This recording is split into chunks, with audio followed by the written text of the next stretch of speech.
Ev der li ber pira dehderî a Amedê peravê Çemê Dicleyê. Beşek avreja bajêr bi rêya kanaleka baranê bi salanê diherike Çem lê hetan hat turê giriyek lê nehatiye kirin. Esnafo xwediyên kargehên li dora pira dehderî dibêjin ji bo rêgiriya li ber vê yekê hetan niha bi dehan caran meselêdanên fermî kirine lê dîsa jî ev kêşe çareser nebûye.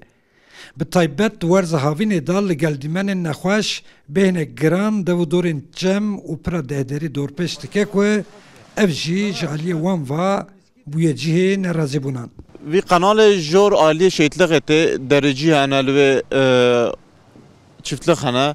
Ava kanala milletê û tev ava baranê nava ev dikeve tê diherike Diclê.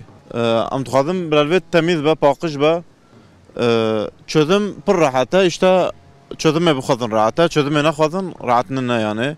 Serokê Dayreya Avrêja a Dîskê Mehmet Kaya dibêje beşek şeniyên wî hawirdorê bi rêya qaçax avrêjên mal û kargehên xwe bi kanala baranê va girê didin û sedem ew e ku avrêj jî tevî ava baranê dibe û bi wî rengî diherike Dicleyê. Li gorî wî di encama tespîtkirinê da wan heta niha li gelek kesan ceza jî birîne. Lê ew dibêje ji bo çareyek mayînde kanala avrêjê û avbaranê ku li nêzîkî pira dehderî digihîjin hev yê di demek nêz de ji hev biqetînin û ev kêşe yê bi wî awayî yekser çareser bibe. Müşteriye ku tenê vê derê em nikarin memnûn bikin vê derê. Du deqê nikarin rûnekin. Ji ber vî bînê ji ber vî bîna pîs kî tê rahatsiz dibe şikayetçî dibe.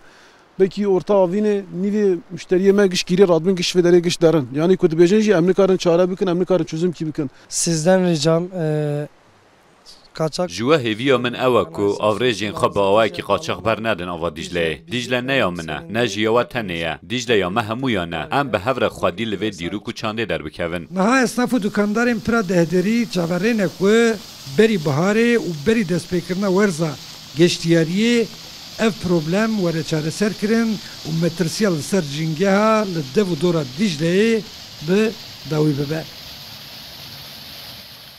Saziya karûbarên avê ya Amedê Dîskî niha ji bo çareseriyekî mayînde karûxebatê xwe didomînin.